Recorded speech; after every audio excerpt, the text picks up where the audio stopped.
Romanos capítulo 12, versículo 1 e 2. Amém? Vou ler. Rogo-vos, pois, irmãos, pela compaixão de Deus, para que apresenteis o vosso corpo em sacrifício vivo, santo e agradável a Deus, que é o vosso culto racional. Versículo 2. E não vos conformeis com este mundo, mas transformai-vos pela renovação do vosso entendimento, para que experimenteis qual seja a boa, agradável e perfeita vontade de Deus.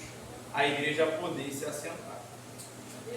Eu confesso que quando Deus ministrou meu coração esta palavra, eu não tinha assim um texto específico para abrir e ler antes de começar a ministrar.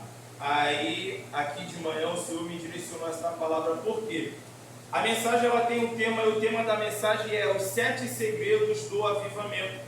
E aqui em Romanos capítulo 12 está falando sobre a transformação e renovação de entendimento. É impossível ter o avivamento, é impossível vivenciar um verdadeiro avivamento bíblico sem ter uma mudança de caráter, sem ter uma mudança de atitude, sem ter uma mudança até mesmo em alguns casos de personalidade. Que é isso, irmão Cleiton?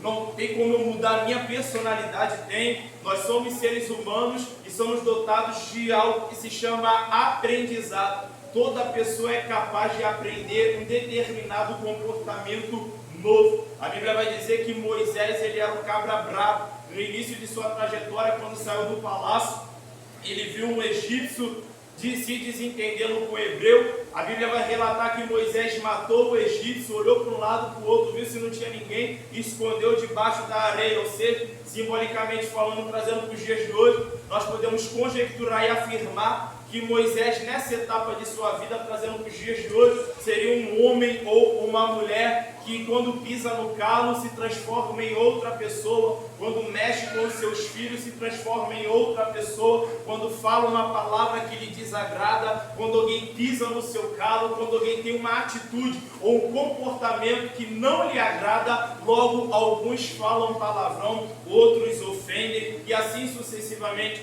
Mas a Bíblia vai relatar lá na frente que Moisés, homem mais manso que ele, não tinha. Ou seja, Deus mudou a personalidade de Moisés. Deus tratou o caráter de Moisés. Moisés lá na frente, ele vai ser um homem dotado dos frutos do Espírito. Nós vamos ver Moisés tendo mansidão, vamos ver Moisés tendo paciência, vamos ver Moisés tendo calamachura, um comportamento totalmente diferente daquele a qual Deus escolheu e chamou lá no início. Quem entendeu, diga amém. Amém. Então o tema da mensagem vai ser uma mensagem curta, assim espero, mas quem sabe é o Espírito Santo de Deus. Os 7 segredos do avivamento. Quando nós não falarmos aqui de segredos para ser um cristão avivado, segredos para ser uma mulher de Deus avivada, quando nós não falarmos de segredos do avivamento, nós vamos falar de uma característica de quando o avivamento chega. Eu vou repetir.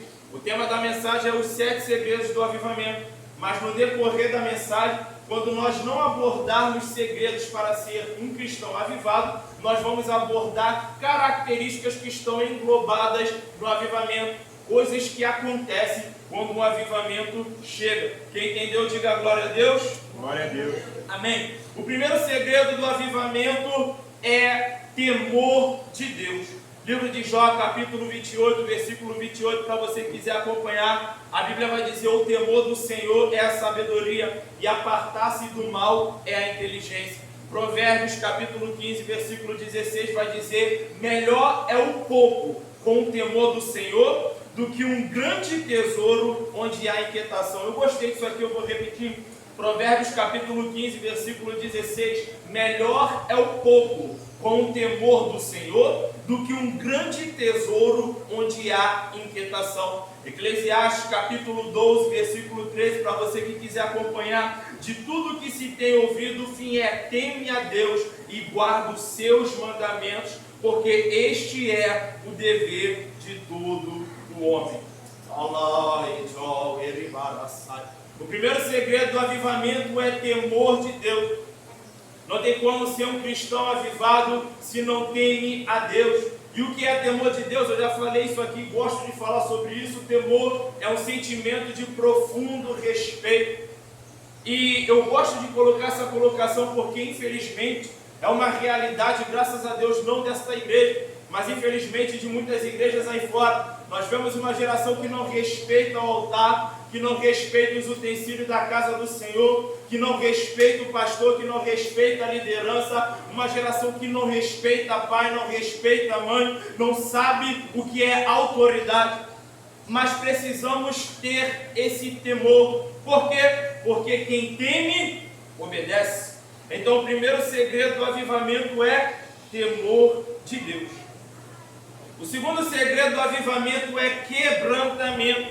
A Bíblia vai dizer em Salmo 51, 17: um coração contrito e quebrantado, o Senhor não desprezará. Salmo 157, 3: sara os quebrantados de coração e liga-lhes as feridas. Ou seja, quando estamos quebrantados diante de Deus, estamos propícios a receber cura interior. Ou seja, um cristão avivado logo é curado dos seus traumas e sequelas e feridas mais profundas.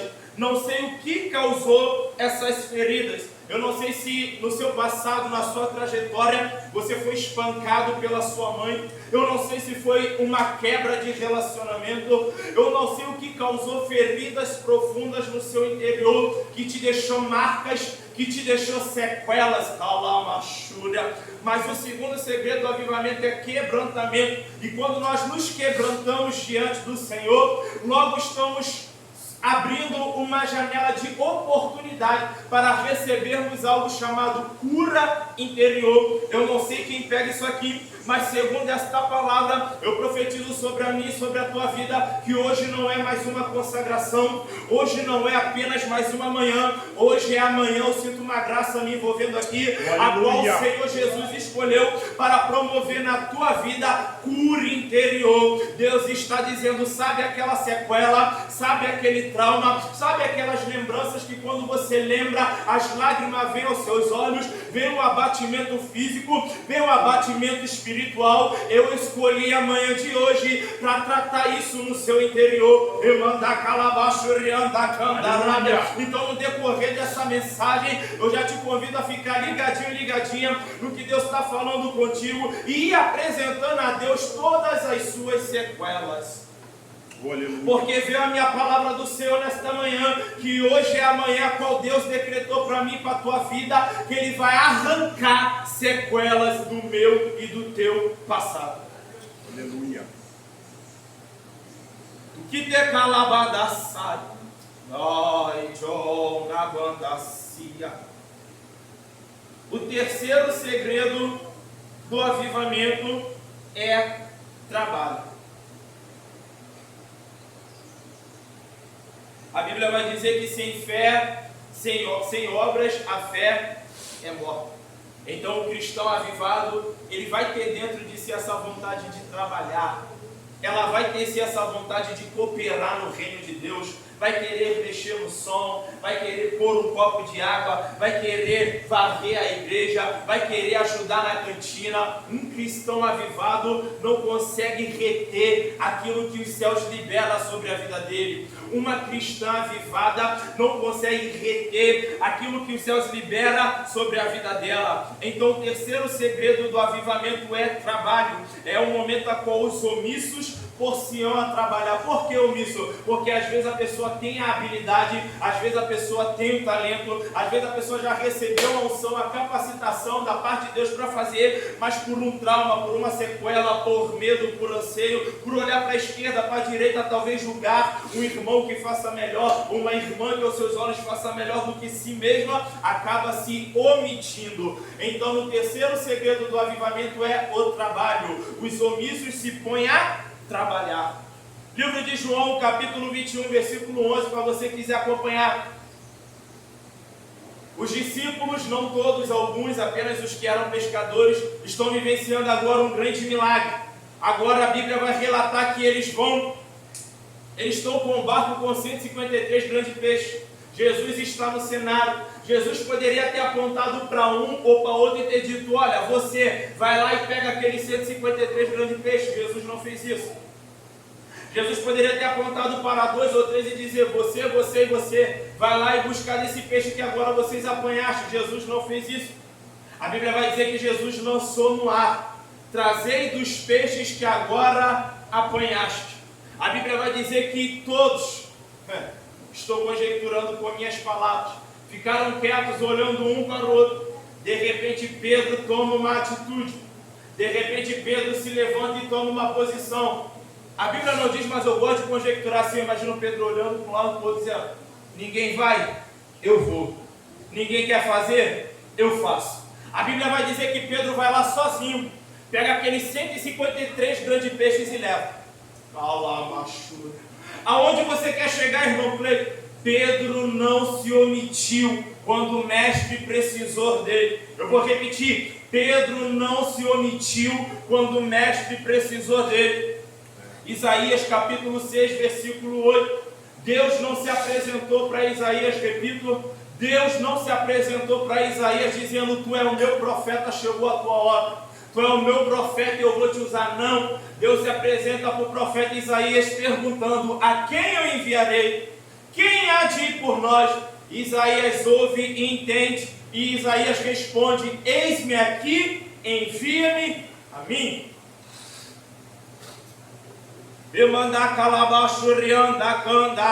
Aonde você quer chegar, irmão Cleiton? Profeta Isaías entendeu que os céus precisavam enviar alguém. Profeta Isaías entendeu que o seu Deus precisava de alguém. Profeta Isaías, a Bíblia não diz, estou conjecturando, levantou a sua mão direita e diz: eis-me aqui, envia-me a mim.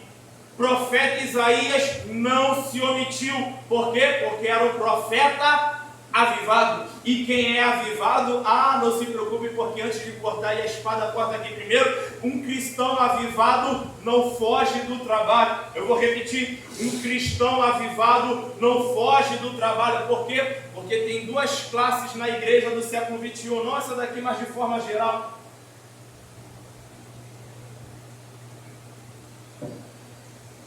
A primeira classe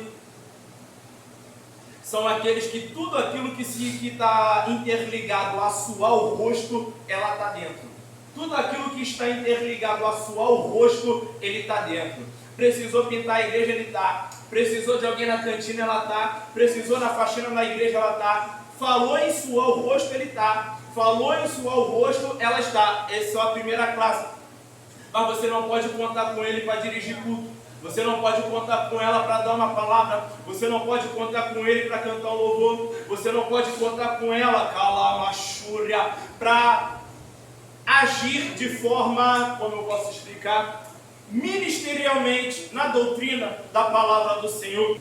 Voltando, a primeira classe é a classe que soa o rosto. Falou em soar o rosto, ele está dentro, ela está dentro. Mas para a parte ministerial, para a parte que envolve a doutrina da palavra, a parte que envolve a funcionalidade do culto, a liturgia do culto, você não pode contar com ele, você não pode contar com ela para liderar um departamento, para visitar um lar e deixar uma palavra. Você não pode contar. Por quê? Porque o negócio dele é suar o rosto. O negócio dele é suar o rosto em pró do evangelho.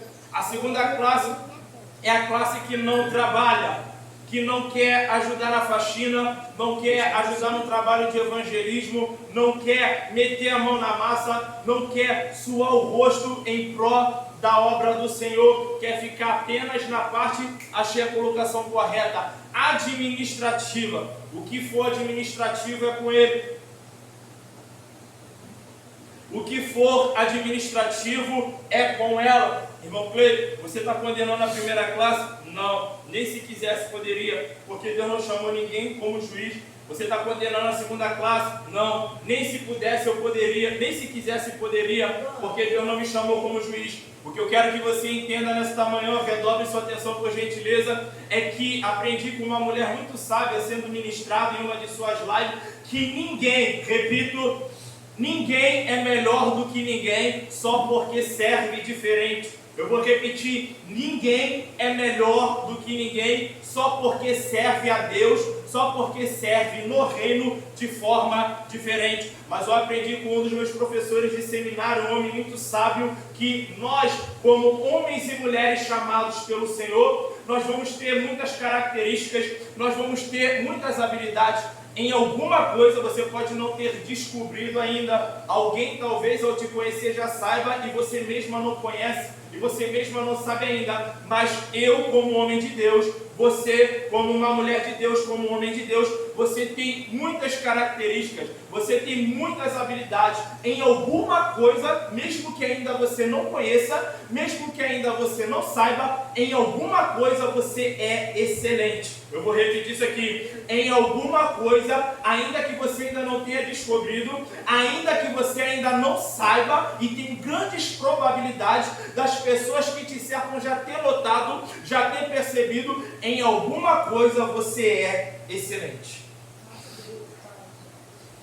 Em alguma coisa no reino, que você colocar no teu coração para fazer, que você colocar no teu coração para cooperar, que você colocar no teu coração para ajudar, você vai fazer com excelência. Porém, as outras coisas, as outras habilidades, as outras coisas que precisam, as outras funções que precisam ser executadas ou que você gostaria de executar, talvez por limitação humana possamos não fazer com excelência, mas estamos sempre procurando nos aprimorar para que possamos fazer da melhor maneira possível. Então já cai por terra esse negócio de coitadinho, cai por terra esse negócio de coitadinha, cai por terra esse negócio de que eu não sei fazer nada, que eu não tenho dom para nada, que eu não consigo fazer nada direito. Por quê? Porque Deus, Ele te escolheu, Ele te chamou, quando Ele chama, Ele capacita, e é pregado constantemente nesse altar que todos nós estamos mais do que aptos e do que capacitados para servir. E o serviço não começa aqui dentro. O serviço não começa quando eu chego para pastor e digo, pode contar comigo. O serviço não começa quando eu chego para o meu pastor e digo, posso contar comigo. Não. O serviço começa quando eu me disponibilizo a servir a minha esposa dentro de casa. O serviço começa quando eu me disponibilizo a servir algum parente, algum ente querido meu que precisa. O serviço começa, eu vou mais longe, quando eu me prontifico até mesmo servir alguém a quem eu nem conheço e não tenho nenhum grau de convivência ou de intimidade. Por que isso, irmão Cleito? Prova. Amai o Senhor teu Deus de todo o teu coração, de toda a tua alma, de todo o teu entendimento, e amai o próximo como a ti mesmo. Quem ama cuida, quem ama perdoa, quem ama estende a mão.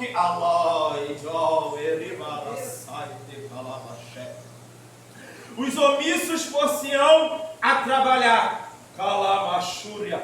Daniel capítulo 3, versículo 16 ao 18. Para você que quer acompanhar. A fornalha de fogo ardente.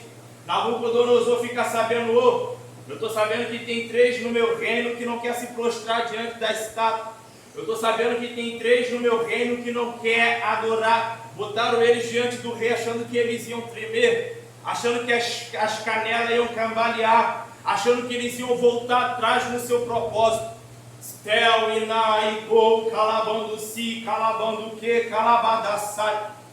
Redemante, o calabando raio. Quando eles estiveram diante do rei, a resposta deles foram a mesma. Desceu um rema aqui, eu vou falar, sabe por quê? Porque tem gente que pelas costas a palavra é uma, mas quando está cara a cara a palavra é outra. Eu vou repetir, quando colocaram aqueles 3 jovens diante do rei, achando que eles iam tremer, achando que as canelas iam bambear, achando que eles iam voltar atrás na sua palavra, o posicionamento deles continuaram o mesmo, a postura deles continuaram a mesma, a palavra deles continuaram a mesma. Sabe por quê? Eu vou repetir, porque tem gente que quando está de frente a palavra é uma, mas quando está pelas costas a palavra é outra. Repita comigo bem forte, que Deus nos guarde. Repita comigo bem forte, que Deus nos livre. Rabanto que pegou calabadassai. A Bíblia vai dizer no livro de Daniel, capítulo 6, que armaram uma cilada para aquele homem. Lançaram um decreto dizendo, olha, eu sei que tu é homem de oração, mas tu não vai poder orar não.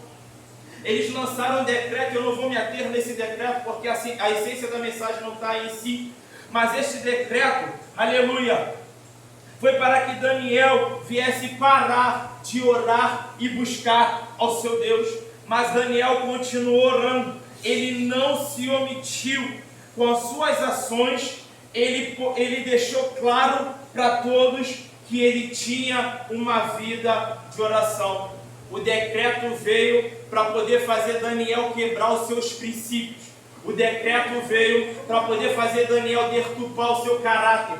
O decreto veio para pôr à prova a identidade de Daniel. Mas Daniel ficou firme em seu posicionamento. Deixa eu abrir um parênteses aqui. O que vai fazer você ser firme e constante não é língua estranha. Gosto muito, não se engane. O que vai fazer você ser firme na presença do Senhor não é a sapateada, não é a manifestação de dons espirituais, é a palavra do Senhor, é o conhecimento. Quando você conhece a força do seu Deus, como foi falado pelo diácono Paulo, quando você conhece a onipotência dele, quando você conhece a onisciência dele, quando você conhece a onipresença dele, primeiro, você nunca vai se sentir desamparado, você nunca vai se sentir um guerreiro, uma guerreira sozinho no campo de batalha. Por quê? Porque você conhece a onipresença de Deus. Você entende que ainda que você não veja o agir, o mover, o operar dele com os teus olhos, você simplesmente sabe que ele está contigo.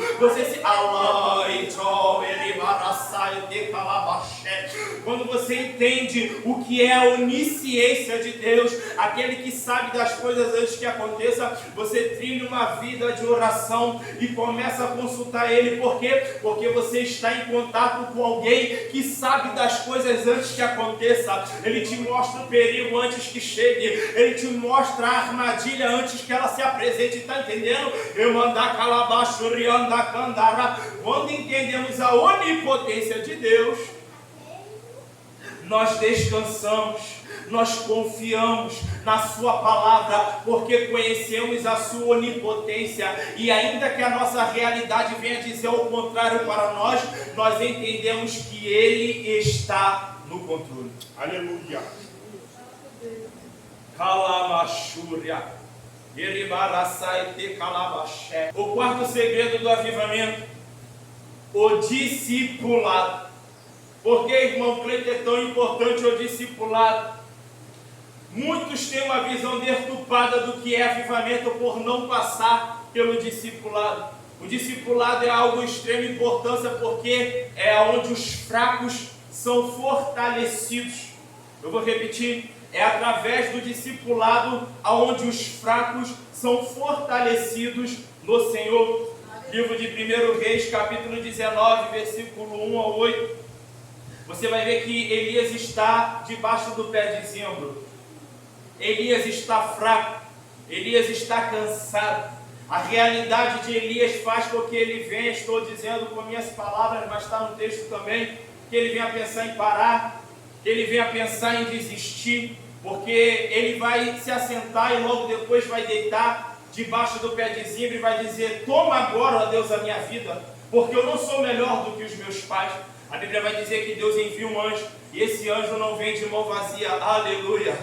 Ai, meu Deus, eu sinto uma graça aqui. Esse anjo, ele vem com uma botija de água, Paulo. Esse anjo, ele vem com pão cozido na brasa, e além de trazer o alimento, além de trazer a provisão para a vida do profeta Elias, a Bíblia vai relatar que o anjo acorda Elias porque ele estava dormindo. Elias acorda, olha, come, bebe e volta a dormir. O anjo desperta pela segunda vez e diz: levanta-te, come e bebe, porque muito longa ainda é a tua caminhada. Deus está liberando sobre a mim, sobre a tua vida nesta manhã, uma porção que vai dar para mim e para você uma força a qual as pessoas vão olhar Paulo e não vão entender. Eu não acredito que ele passou por tudo isso e ainda continuou de pé. Eu não acredito que ela passou por tudo isso e não soltou. Eu não acredito que ela vivenciou tudo isso e não abriu mão. Reneplanto floto que te calamante, o reneplaioshi calabrando explicante o flat.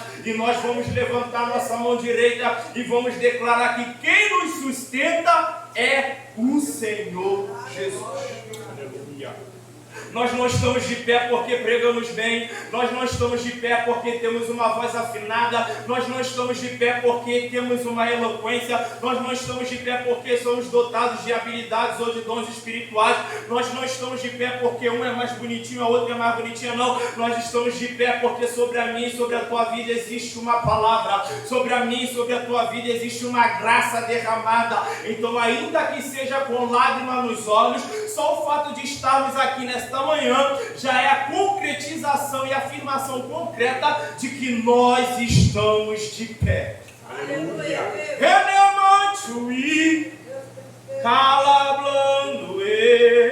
Estamos terminando, não se preocupe. Juízes capítulo 15, versículo 18 e 19. Sansão, após vencer 1000 homens com uma queixada de jumento, está cansado, está fraco, está desfalecido. A Bíblia vai dizer que Deus abre a fenda da rocha e dali sai uma água. Sansão, ele vai beber daquela água. Essa água vai revigorar as forças de Sansão. A Bíblia vai dizer que Sansão, ele vai reviver. Oh, aleluia, levanta a tua mão que isso é profético.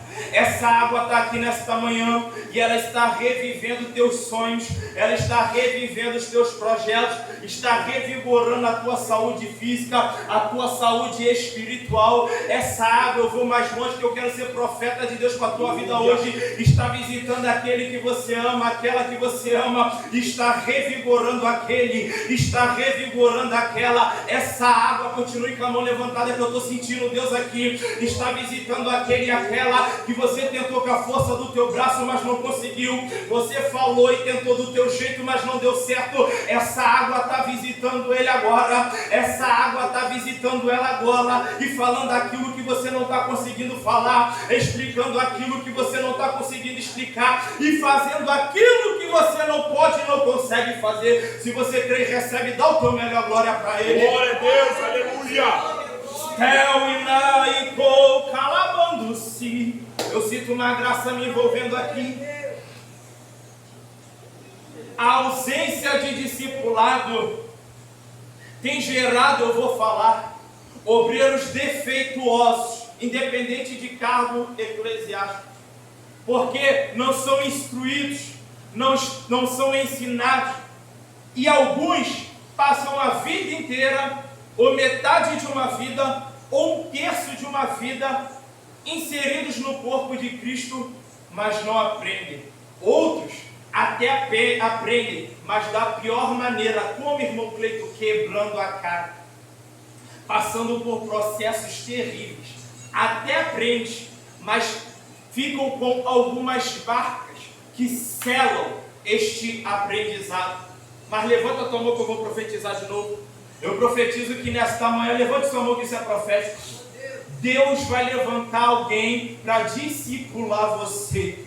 Eu vou repetir. Deus vai levantar alguém que vai discipular você. Mas não se espante, porque Deus vai colocar na tua vida pessoas que vão precisar ser discipuladas por você. Você vai ser um discipulador. Você vai ser uma discipuladora em nome de Jesus.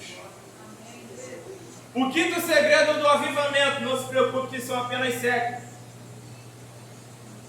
Aqui já é uma característica de quando o avivamento chega. Restauração. Quando o avivamento chega, as famílias esmagadas, elas são reerguidas. Eu vou repetir porque isso daqui tem um peso profético.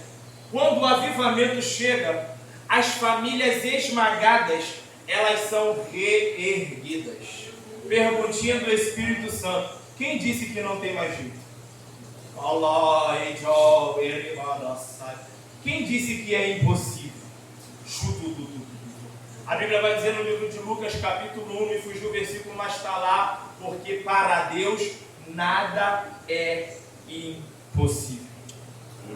As famílias esmagadas são restauradas. Casamentos são restaurados. Vivemos um tempo ao qual o casamento, infelizmente, está desvalorizado. Se tornou comum, infelizmente, graças a Deus. Isso não é comum nesta igreja. Isso não é, repito, não é comum e não é uma prática desta igreja. Mas infelizmente é comum lá fora. Mas infelizmente é uma prática de muitas igrejas lá fora. Ok, irmão Cleiton, 2, 3, 4, 5 casamentos. Mas eu quero glorificar o nome de Deus por esta igreja e por esta liderança desta casa. Por quê? Porque neste altar nós ensinamos a lutar pela família. Neste altar nós ensinamos a lutar e a valorizar o casamento. Neste altar nós ensinamos a lutar e a valorizar as alianças a qual o Senhor nos proporciona, seja de amizade, seja ministeriais, seja o que for. Êxodo capítulo 20, versículo 12. Estamos terminando, calma. Honra o teu pai e a tua mãe, para que se prolongue os teus dias na terra, que o Senhor teu Deus te dá. Efésios capítulo 5, versículo 22 e 23. O marido é o cabeça da mulher, como Cristo é o cabeça da igreja. Já falei isso aqui uma vez. Que submissão é essa da mulher para com o marido? É uma submissão de alguém que está debaixo da mesma visão. É uma submissão de alguém que está sob uma mesma missão. Por estar caminhando em mesma direção, por ter a mesma missão, por ter o mesmo propósito, há uma submissão da parte da esposa para com o seu marido. Diz a Bíblia e não irmão Cleiton. O sexto segredo do confissão espontânea. Agora vai pegar um pouco. O sexto segredo do avivamento, confissão espontânea. Antes de lermos aqui, deixa eu falar um pouco sobre isso. Um cristão avivado não precisa de profeta, não precisa de pastor. Deixa eu terminar, entenda. Não precisa de pastora nem de liderança 24 horas no pé dele e no pé dela, dizendo: você precisa se confessar. Você precisa contar isso. Você precisa levar isso para alguém que está acima do seu nível. Isso é algo que precisa ser tratado. Isso é algo que Deus precisa mexer. Ei, olhe para cá, por gentileza. Você precisa de uma oração específica em cima dessa situação. Até eu vivenciar muitos anos atrás, e graças a Deus por isso, eu não acreditava. Eu achava que esse negócio de situações específicas, orações específicas era coisa, sabe? Mas não, isso é uma realidade.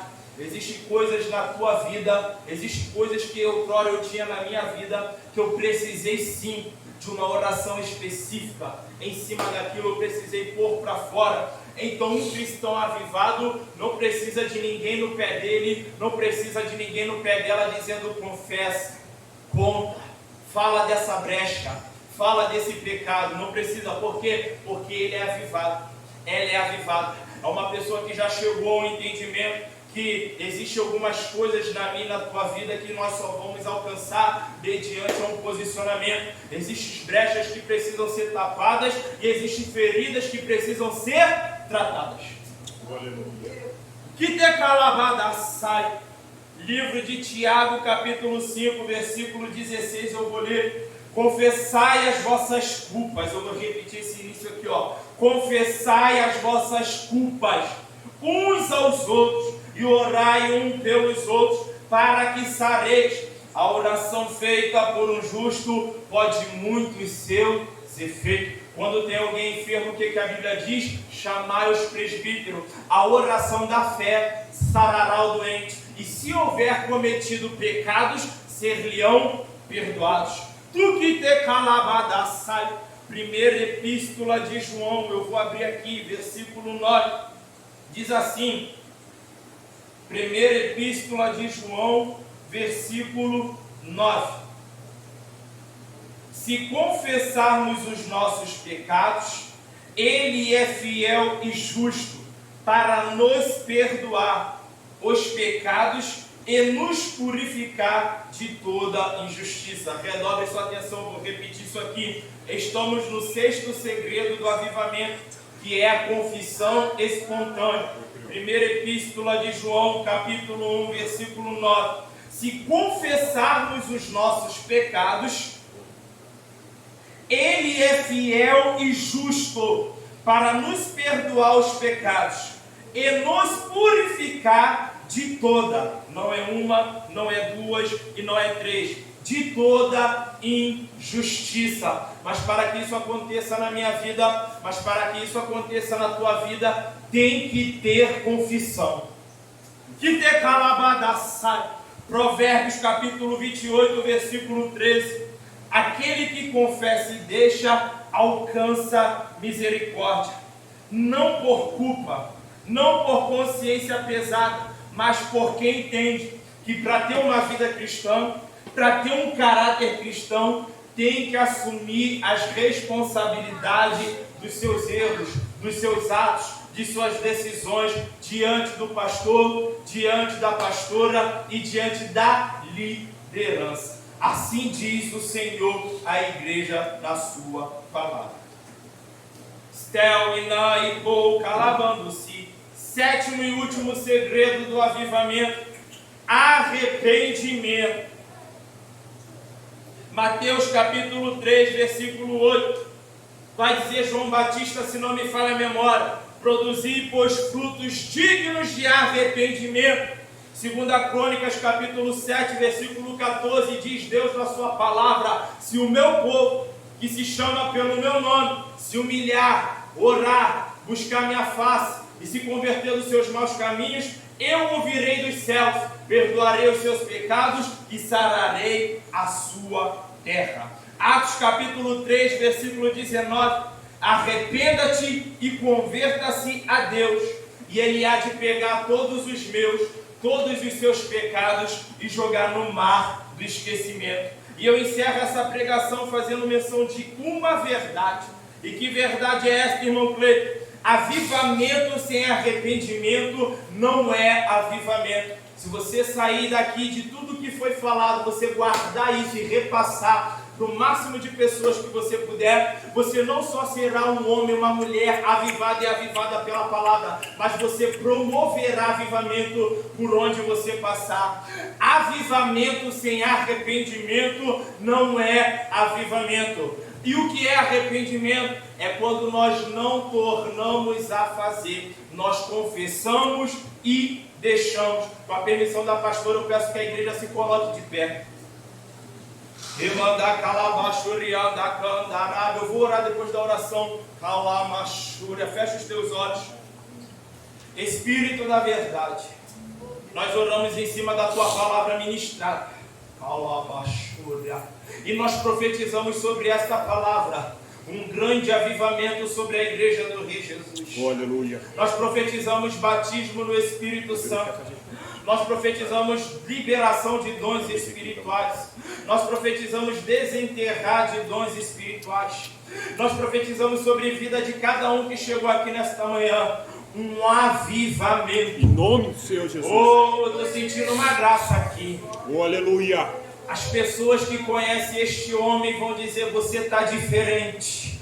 As pessoas que conhecem esta mulher vão dizer: tem algo diferente em você. Profetizamos o brilho do teu Espírito Santo no rosto. Profetizamos o brilho da tua presença no vestir. Profetizamos o brilho do teu Espírito Santo no falar, no comportar, no proceder. Em nome de Jesus, aqui nesta manhã estão homens e mulheres que são impactados pelo poder da tua glória, que são impactados pelo poder da tua palavra. Rapanto que tecou calabadaçai. E eu quero ousar nessa palavra com fé e declarar que depois desta consagração, depois de hoje você não é mais o mesmo homem. Depois de hoje você não é mais a mesma mulher, porque esta palavra gera algo no meu e no teu interior. O avivamento bíblico está sobre a mim, sobre a tua vida. Então receba ânimo, receba força, receba vigor físico, receba vigor espiritual, receba o novo de Deus e a manifestação da glória e do Espírito Santo aonde você colocar a planta dos teus pés, em nome de Jesus. Amém.